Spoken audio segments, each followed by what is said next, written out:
From Nashville, Tennessee, Music City, USA, and the home of hot chicken, it's the Rick Altizer Show.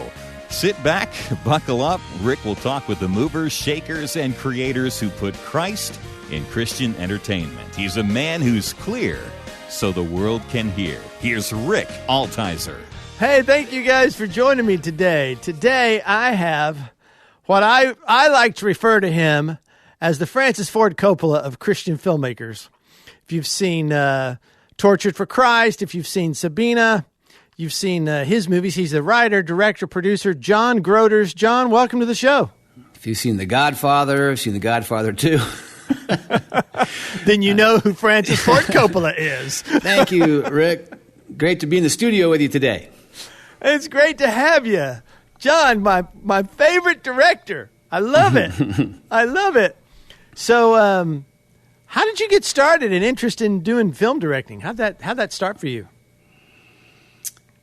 It's really, it's one of those questions where if you try to answer honestly, you've got to think a little bit deeply. If you just say, well, I went to college for it and I went to film school and blah, blah, it's the boring answer. But why are some of us wired in certain ways and other people wired in other ways? It's a great question. It's a God question, really.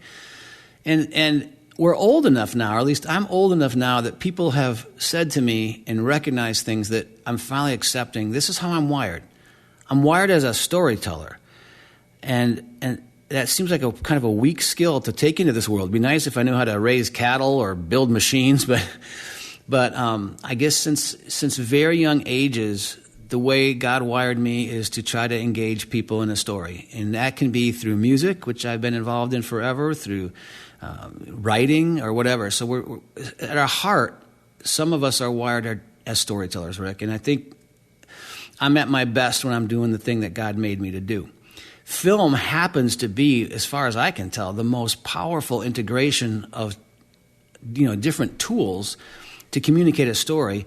Plus, you are given this incredible opportunity to have someone's undivided attention without distraction. Kind of like you said before we started this interview. Hey, silence the cell phone and focus. In our world, it's pretty hard to get people to silence their cell phone. But in a theater, they're actually told, silence your cell phone.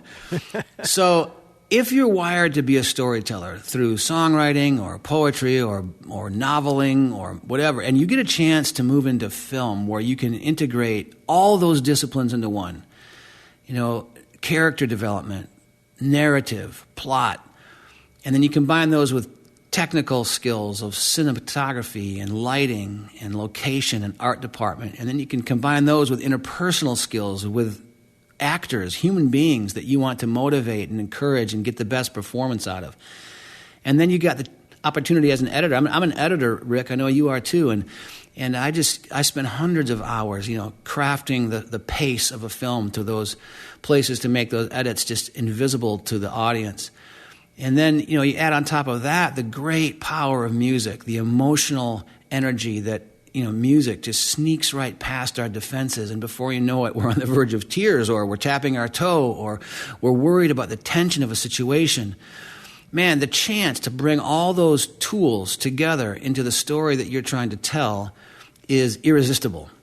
And, in my career, I've done a lot of videos, and, I started doing slideshows, Rick, back when multi-projector slideshows and audio stuff was the best way.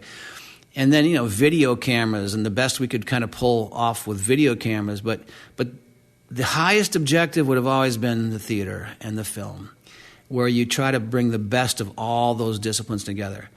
So in one hand, without sounding sort of presumptuous, I think this was probably the trajectory that I was, in some crazy way to say, born to do, tell a story somehow. But what a privilege it is. It's a rare privilege to be given an opportunity to have the reins of a feature film. And, it's just a rare privilege, and there's no other way to say it. And I pinch myself through the whole process because I love it. And I'm thankful for the opportunity and have been given some really good material to work with, which helps a lot, material that I find incredibly inspiring. So that's the long story, I guess. Did you go to film school? Yeah. After college, quite a few years after college, I had an undergraduate degree in mass communications from Hope College in Holland, Michigan. And then years later, went to the Compass Academy of Film and cinematic arts for a shorter program on film. Wow. I never had a film class. I never even watched a video. It's kind of an interesting... You would think I would want to watch maybe a YouTube video on how to make a documentary. Well, some disciplines I think are classroom oriented, and I think our field is apprenticeship oriented. So, I'm glad to say I attended some classes here and there for this and that, and there might have been a few things that maybe were a little bit helpful. But the most important thing for me by far, 99% to 1%, has been apprenticing under other people.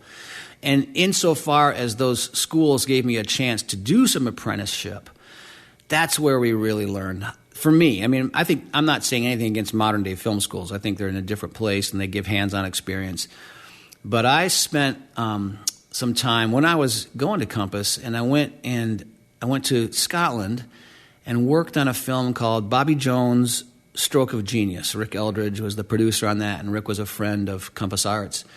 And I went out as a student, and my job was the behind-the-scenes film. And there were two other students that were supposed to work with me, but they kind of went off the rails and were pretty much invisible the whole 2 weeks doing whatever they were doing, which meant me and the camera had unfiltered access to shoot BTS, and I wanted to be a director, so I followed Rowdy Harrington behind the scenes. Yeah, behind the scenes. And the director was a guy named Rowdy Harrington. The film crew was the same crew that did most all of Clint Eastwood's films. So a really professional crew. Tim Moore is a producer. And so I just followed Rowdy Harrington around for 2 weeks in Scotland, and under the auspices of doing a behind the scenes, I got an education in how a director works with a big-time crew, and the importance of efficiency and how you have to move through your day and be decisive, and that was invaluable. Okay. So how did you transition? How did you start? What did you start doing when you got in? What were you doing at first? Well, career-wise, I left college and got a job with a church denomination called the Reformed Church in America. And within a couple of years, I was their director of media. And so for 15 years, Rick, I was in charge of all of the media films at my denomination, which meant a lot of traveling around the world doing kind of mission and motivational films. But in those days, it was more expensive to do video at all. An Avid was $100,000, a camera was $75,000 to $100,000. Everything was expensive. And so as we built a department that could deliver, other nonprofits, churches, ministries, mission organizations started coming to us to produce their videos, really. It was really videos. So I did a lot of videos all around the world, but better than even the travel was I worked, my boss was in New York City. I lived in Michigan, but my boss was in New York City. So I was out to New York 4 or 5 times a year and worked in New York with an editor named Jack Hannock, who was the guy that kind of really pioneered what Fox would end up doing with sort of their live switching and live interviews. And Jack was a mentor to me in the editor department. I remember going to Jack, and back in those days you had to edit on big, 1-inch and 2-inch video machines with a great big board because you couldn't nonlinear edit. There was no nonlinear in those days, which meant you had to have your rough cut all kind of figured out, and then you had to have a long edit decision list, and you'd go into that studio and you better put it together in the right order because you couldn't go back and lengthen it by one shot. It was all on analog tape. And so that editorial position was a highly skilled position, a guy that knew how to work a big Grass Valley switcher and knew how to integrate all these effects in real time. And Jack was great at that. So I would sit there and kind of read off my edit list decisions and watch him do all the hard work. So you're kind of editing it on paper first before you even do that. Well, I would edit it on a VHS editing machine in my office with timecode burn-in windows. So it would look terrible because it would be multiple generations of visual loss. But that's how I had a chance to experiment with my timing as I was doing VHS edits. And I didn't care at all how they looked. I just cared how the rhythm went.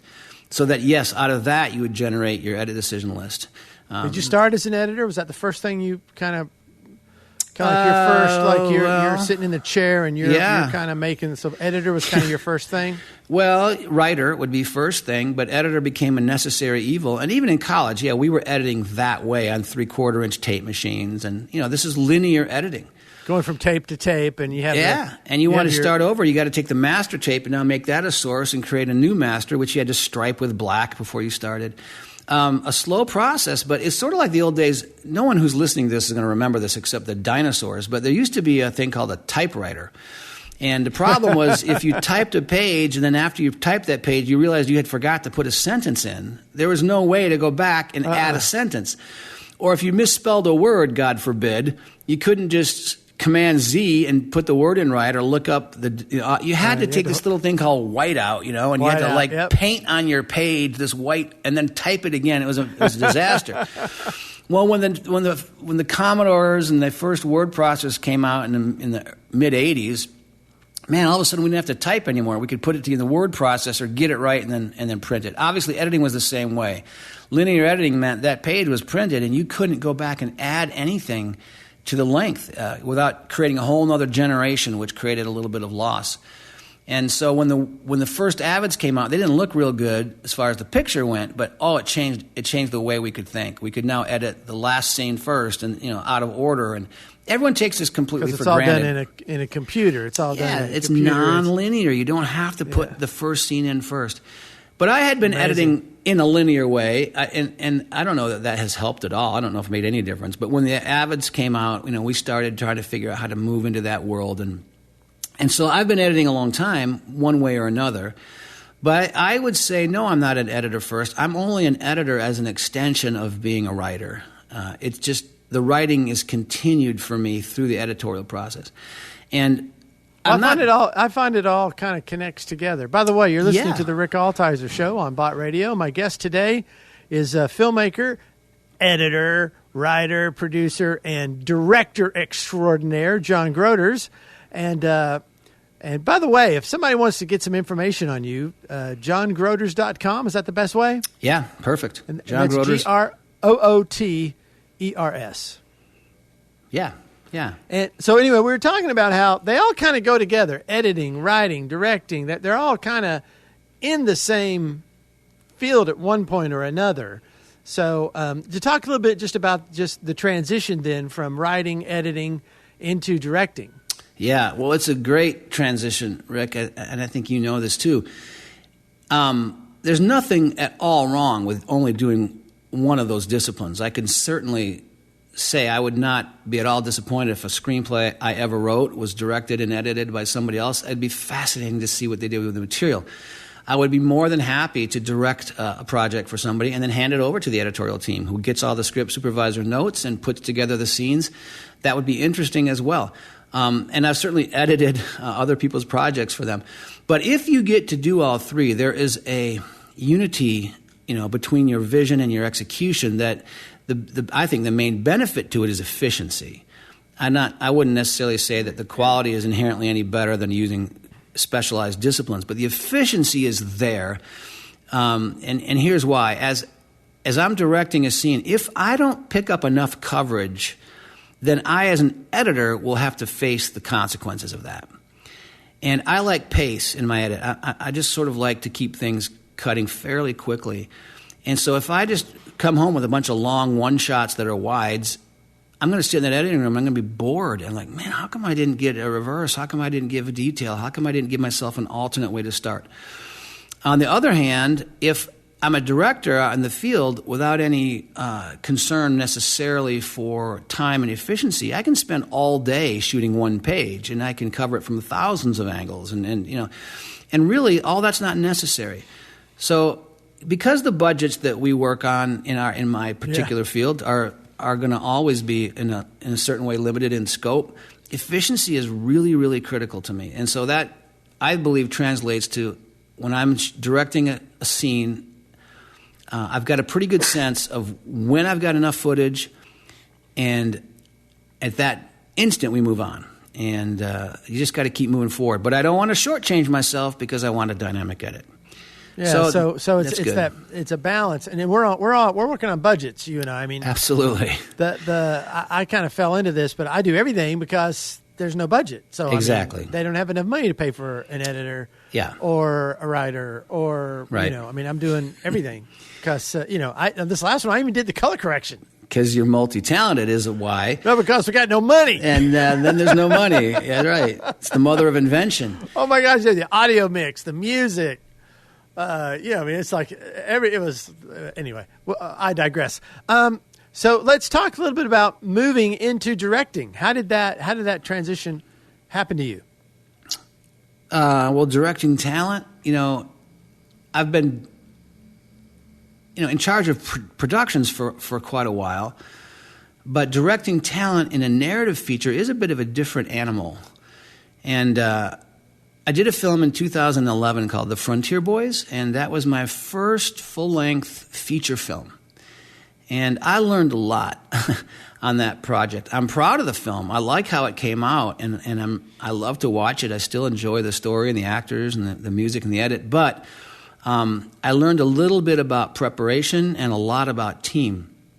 I was bailed out by having a good team and having good actors. But I worked too hard and didn't sleep enough and learned that you've got to do your pre-pro long before you get anywhere close to the set. And some of that, even though I had a storyboard, I waited till the last minute and made some mistakes in terms of having my crew return to a place we'd already been and made some inefficiencies. But working with actors, whether on the stage, I've done a little bit of theatrical directing. I've done a lot of concerts like you, Rick. I mean, I've been in music my whole life. That's still audience engagement. And so now working with actors on a set, I wouldn't say I have any golden rules, but I enjoy it. I mean, I enjoy people, and I tell you what's the hardest part. The hardest part of this is casting. And the hard part for me lately I haven't been able to find talent. It's that there's so much good talent. And I have this tendency to kind of like almost everybody and see the possibilities. So I get 10 actors audition for a particular role, and I could see all 10 bringing something unique and fun to the role. So, having to say no, having to make those cuts like they do on Hard Knocks, the last day you're cutting these guys who've worked so hard, that is difficult because there's only one spot, and you've got to choose that one person. And that's such a critical decision.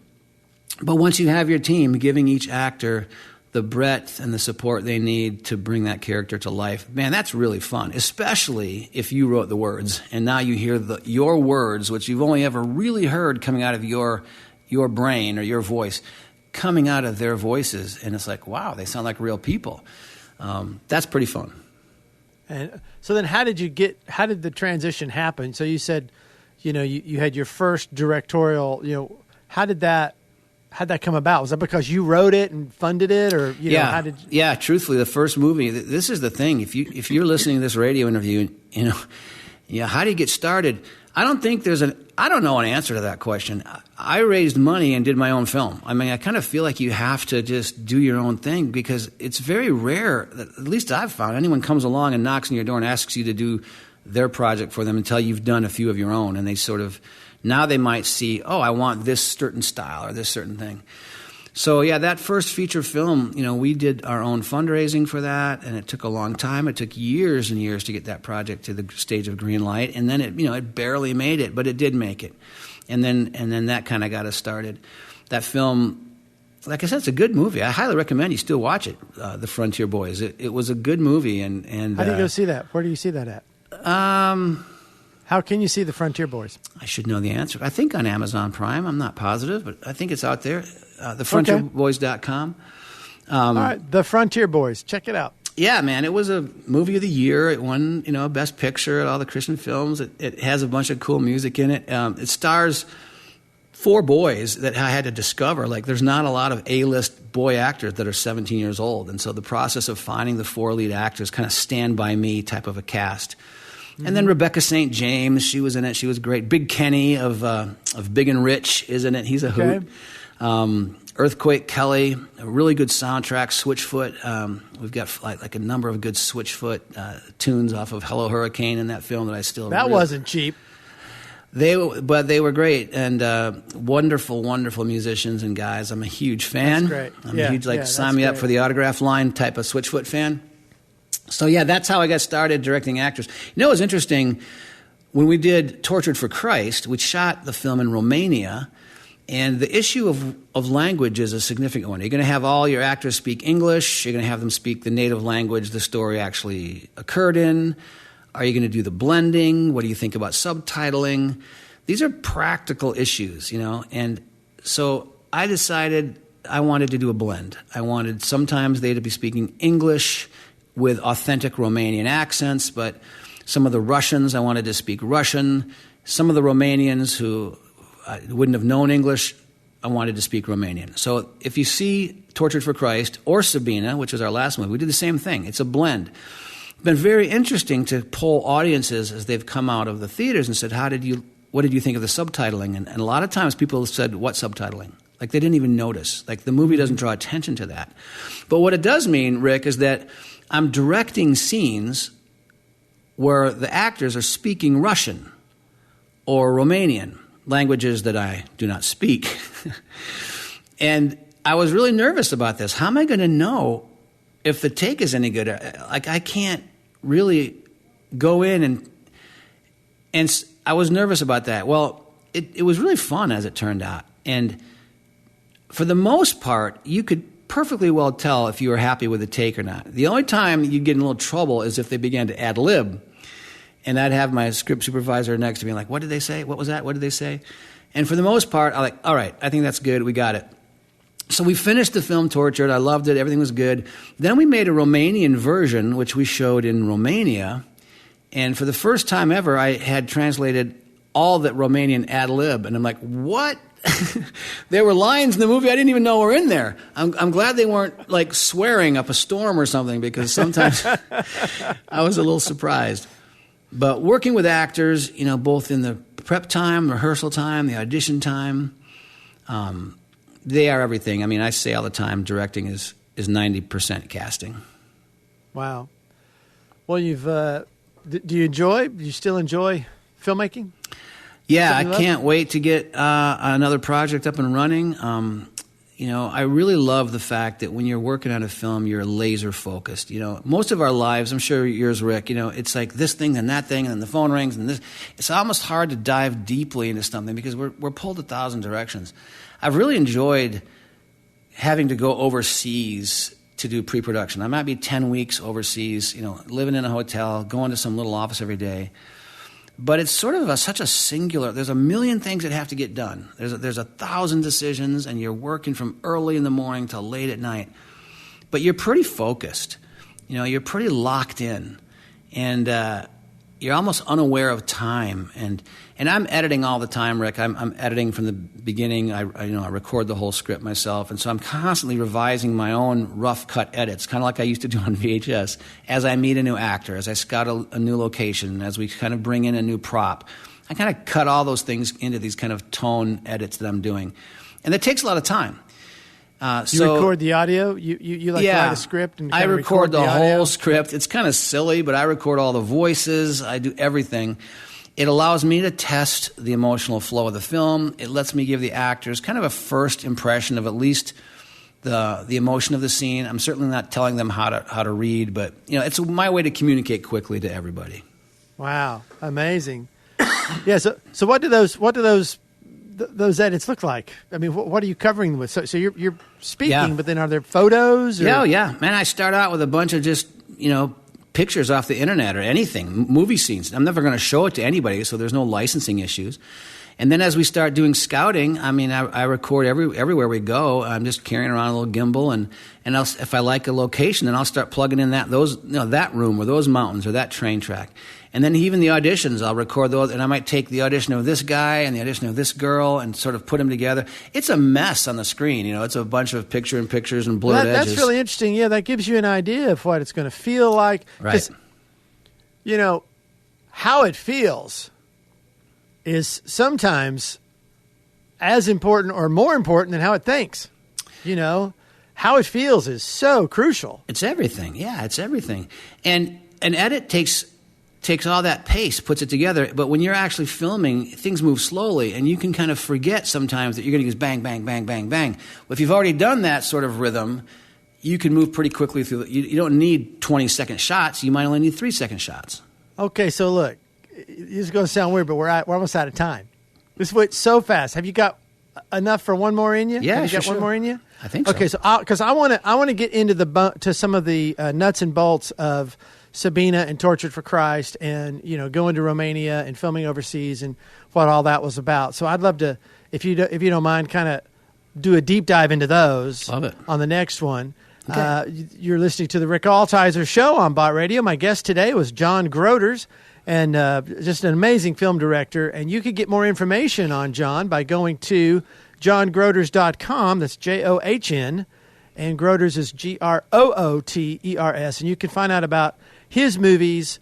And we're going to talk next week about Sabina and Tortured for Christ. So, John, thanks so much for being on the show. Fantastic. I loved it. Always good to be with you, Rick. Thank you. If there's a show you've missed, you can go to my website, rickaltizer.com, and catch up. Or you can listen to my podcast in iTunes or wherever you hear your podcasts. Just search for The Rick Altizer Show. Altizer is spelled Altizer. I want to thank you for listening. Hey, would you tell a friend about this show and share the love? Be sure to check us out again next week as we discuss how we communicate the gospel through media to our culture. Let's be clear so the world can hear. I'll talk to you next week. Thanks for listening.